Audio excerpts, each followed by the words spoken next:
সকলেই চেয়েছে যে জুলাই সনদ বাস্তবায়িত হোক এবং এরই ভিত্তিতে আগামীতে বাংলাদেশ যাত্রা শুরু করুক। এই প্রেক্ষাপটে গতকালকের আলোচনায় বাস্তবায়নের ক্ষেত্রে একটা উল্লেখযোগ্য অগ্রগতি হয়েছে। সকলেই মোটামুটি কাছাকাছি চলে এসেছেন যে একটা গণভোটের প্রয়োজন হবে এবং এই গণভোটের প্রয়োজনীয়তার ক্ষেত্রে এবং সেটা কি করে করা যায় এই মর্মে মোটামুটি কাছাকাছি চলে এসেছেন। এই অগ্রগতিটা আমি মনে করি সকলের জন্যই আশাব্যঞ্জক, সকলের মধ্যেই এক ধরনের আশা সঞ্চার করবে এবং বাংলাদেশ রাষ্ট্র হিসেবে একটা সুনির্দিষ্ট গতিপথ পেতে যাচ্ছে, যার মাধ্যমে জুলাই আন্দোলনও সম্মানিত হবে।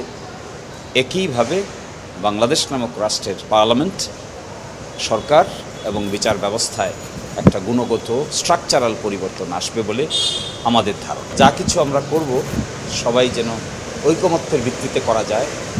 কখন হবে, কিভাবে হবে, এই আলোচনাটা এখনও ম্যাচিওর হয় নাই।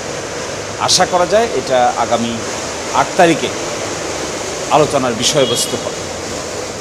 এই জন্য আমার মনে হয় মূল বিষয়টাই যেহেতু আমরা একমত পোষণ করছি যে বাস্তবায়নের রুটটা কী হবে, এটাই যেহেতু একমত পোষণ করে ফেলা হচ্ছে বলেই মনে হচ্ছে সকলের মধ্যে, ফলশ্রুতিতে কখন হবে এটা বড় ধরনের কোনো প্রবলেম হবে বলে মনে হয় না। এটাও হয়তো আলাপ আলোচনা সাপেক্ষে সমাধান হবে। এই জন্য আমরা বাংলাদেশের সাংবিধানিক যত মামলা আছে এগুলো অ্যানালাইসিস করেছি। বেসিক স্ট্রাকচার ডক্ট্রিনকে অ্যানালাইসিস করা হয়েছে। বাংলাদেশ এবং ভারতে বেসিক স্ট্রাকচার ডক্ট্রিন কীভাবে ডেভেলপ হয়েছিল, পার্লামেন্টকে কীভাবে কাজ করলে পরে ভবিষ্যতের আদালত এবং সকল ক্ষেত্রেই আইনগত যুক্তি অ্যাকসেপ্টেড হবে। এই জন্য আমরা বলেছি আগামী পার্লামেন্টের দুটো ক্ষমতা থাকবে। একটি ক্ষমতা থাকবে রেগুলার পার্লামেন্ট, আর তার আরেকটি বিশেষ ক্ষমতা হবে, এটাকে বলে গাঠনিক পাওয়ার, কনস্টিটিউয়েন্ট পাওয়ার। এই কনস্টিটিউয়েন্ট পাওয়ার বলে সংবিধানের মধ্যে যে ধরনের পরিবর্তনের সূচনা হবে বা আনিতে হবে, এগুলো পরবর্তীতে আদালতেও টেকসই হবে বলে আমরা আমাদের বিচার বিশ্লেষণে মনে করেছি। সেই জন্য আগামীতে যে পার্লামেন্ট অনুষ্ঠিত হবে তার দুটো ক্যারেক্টারের কথা বলা হচ্ছে। একটা হলো এজ এ জেনারেল পার্লামেন্ট, আর একটা হলো গাঠনিক ক্ষমতা সম্পন্ন পার্লামেন্ট। আমাদের দেশে এখন পর্যন্ত 3টি ওয়াইড গণভোট হয়েছে। একটা হয়েছিল শহীদ প্রেসিডেন্ট জিয়াউর রহমানের আমলে।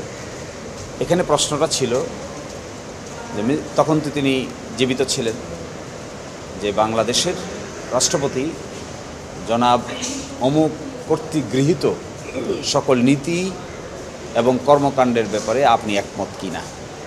তখন উত্তর দিয়েছিল মানুষ হ্যাঁ। একই কাজ করেছিলেন হুসেইন মোহাম্মদ এরশাদ।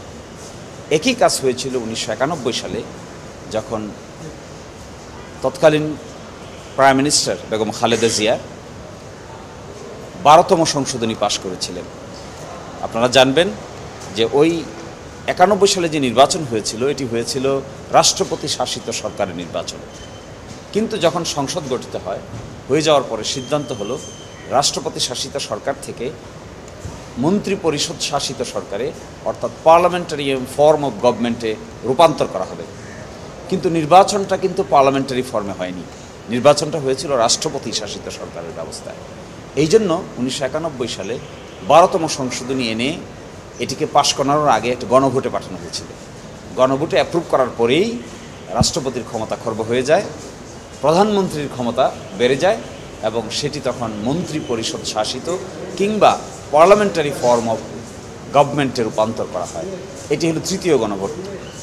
তো এই গণভোটের মাধ্যমে গণভোট কিন্তু বিধান বাতিল হয়ে গেছিল। 15তম সংশোধনীর যে মামলা হয়েছে, এই মামলায় আবার গণভোটের বিধানকে রেস্টোর করা হয়েছে, পুনরুজ্জীবন করা হয়েছে, ফলে রাস্তা আবার ওপেন হয়েছে। এই জন্য আমরা বলছি যে এই গণভোটের মাধ্যমে ম্যাসিভ যে পরিবর্তন হবে তার কোয়েশ্চেনটা এরকম হবে যে জুলাই চার্টারে অন্তর্ভুক্ত যে সমস্ত বিষয় সংবিধানের মৌলিক বিধানের পরিবর্তন করবে, এই ব্যাপারে আপনি একমত কিনা। এবং এই চার্টারটা পাবলিকের কাছে অ্যাভেলেবল হয়ে যাবে, সব জায়গায় চলে যাবে, ওয়েবসাইটে যাবে, পত্রপত্রিকায় যাবে, সকলেই পড়তে পারবে, দেখতে পারবে, বুঝতে পারবে যে এই চার্টারে ফাইনালি কী কী জিনিস থাকবে। তার আলোকে জনগণের কাছে চাওয়া হবে আপনি একমত কিনা, হ্যাঁ বলুন অথবা না বলুন।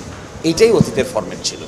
তো অতীতেও শহীদ প্রেসিডেন্ট জিয়াউর রহমানের আমলে যে গণভোট দিয়ে অনেকগুলো বিষয় ছিল, কিন্তু প্রশ্নের উত্তর চাওয়া হয়েছিল হা অথবা না। জনাব এরশাদের আমলেও অনেক ছিল, উত্তর চাওয়া হয়েছিল হা কিংবা না। 1991 সালে বেগম খালেদা জিয়ার আমলেও বেশ কয়েকটা প্রশ্ন ছিল, কিন্তু উত্তর চাওয়া হয়েছিল হা বা না।